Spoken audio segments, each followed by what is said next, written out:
साल 1919। हवा में बारूद की गंध अब भी बाकी है, लेकिन इस बार डर से ज्यादा गुस्सा फैल चुका है।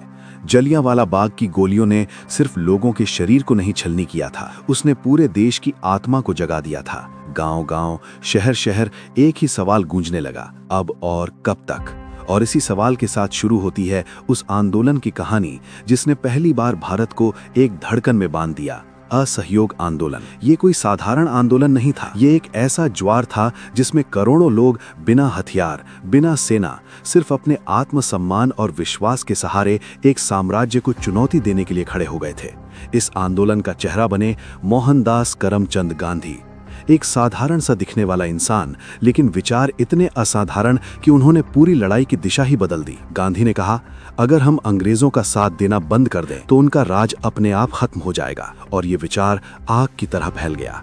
1920 आते आते देश का हर कोना इस नई सोच से भर चुका था। स्कूलों में पढ़ने वाले छात्र अंग्रेजी शिक्षा छोड़ने लगे, वकील अपनी प्रैक्टिस छोड़ने लगे, सरकारी अफसरों ने इस्तीफा देना शुरू कर दिया, विदेशी कपड़ों की होली जलाई जाने लगी और हर तरफ एक ही आवाज गूंज रही थी, अब हम गुलामी का हिस्सा नहीं बनेंगे। ये पहली बार था जब कोई आंदोलन केवल नेताओं तक सीमित नहीं था, बल्कि हर आम इंसान की जिंदगी का हिस्सा बन चुका था।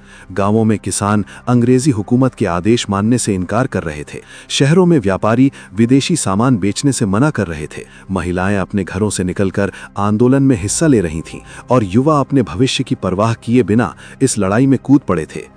ऐसा लग रहा था जैसे पूरा देश एक ही दिशा में चल पड़ा हो, आजादी की ओर। लेकिन हर क्रांति की तरह इस रास्ते में भी एक परीक्षा आनी थी, और वो परीक्षा आई 1922 में, उत्तर प्रदेश के एक छोटे से कस्बे चौरी चौरा में, 4 फरवरी 1922 का दिन।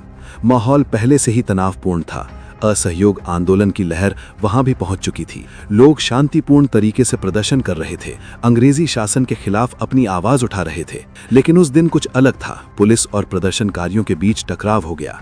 पुलिस ने भीड़ को रोकने की कोशिश की, लाठीचार्ज हुआ और फिर गोलियां चली। कुछ प्रदर्शनकारी घायल हो गए, कुछ गिर पड़े और उसी पल भीड़ का गुस्सा फट पड़ा। जो लोग अब तक अहिंसा के रास्ते पर चल रहे थे, उनके अंदर का आक्रोश अचानक हिंसा में बदल गया। भीड़ बेकाबू हो गई।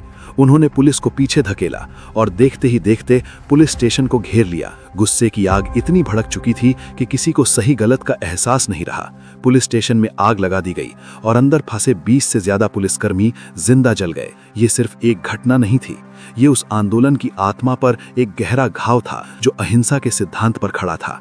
जब ये खबर गांधी तक पहुंची तो पूरा देश हैरान था। लोगों को लगा कि अब आंदोलन और तेज होगा, अंग्रेजों को और कड़ा जवाब मिलेगा। लेकिन गांधी ने कुछ ऐसा किया जिसकी किसी ने कल्पना नहीं की थी। उन्होंने असहयोग आंदोलन को तुरंत वापस लेने का फैसला कर लिया।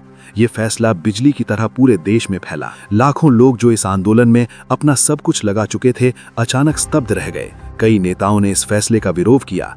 कई युवाओं को लगा कि ये मौका हाथ से निकल गया, कि आजादी की लड़ाई को बीच में ही रोक दिया गया। लेकिन गांधी के लिए ये केवल एक आंदोलन नहीं था, ये एक सिद्धांत की लड़ाई थी, अहिंसा की, आत्मसंयम की और नैतिक शक्ति की। उन्होंने कहा, हमें आजादी चाहिए, लेकिन उस रास्ते पर नहीं जो हमें खुद ही गलत बना दे।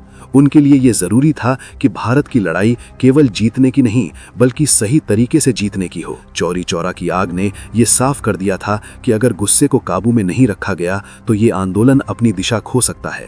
ये फैसला जितना कठिन था उतना ही महत्वपूर्ण भी, क्योंकि इसने पूरे देश को ये सिखाया कि आजादी सिर्फ बाहरी जंजीरों को तोड़ने का नाम नहीं है, बल्कि अपने अंदर के गुस्से, हिंसा और अधीरता पर काबू पाने का भी नाम है। असहयोग आंदोलन भले ही 1922 में रुक गया, लेकिन उसने जो जागरूकता पैदा की, जो आत्मसम्मान जगाया, वो कभी खत्म नहीं हुआ। इस आंदोलन ने भारत को एक नई पहचान दी, एक ऐसा देश जो बिना हथियार के भी लड़ सकता है, जो सत्य और अहिंसा के बल पर सबसे बड़ी ताकत को चुनौती दे सकता है। चौरी चौरा की घटना ने यह भी दिखा दिया कि क्रांति केवल जोश से नहीं, बल्कि होश से भी चलती है। ये कहानी हमें ये याद दिलाती है कि हर बड़ी लड़ाई में कुछ मोड़ ऐसे आते हैं जहां फैसले केवल भावनाओं से नहीं, बल्कि मूल्यों से लिए जाते हैं, और वही फैसले इतिहास की दिशा तय करते हैं।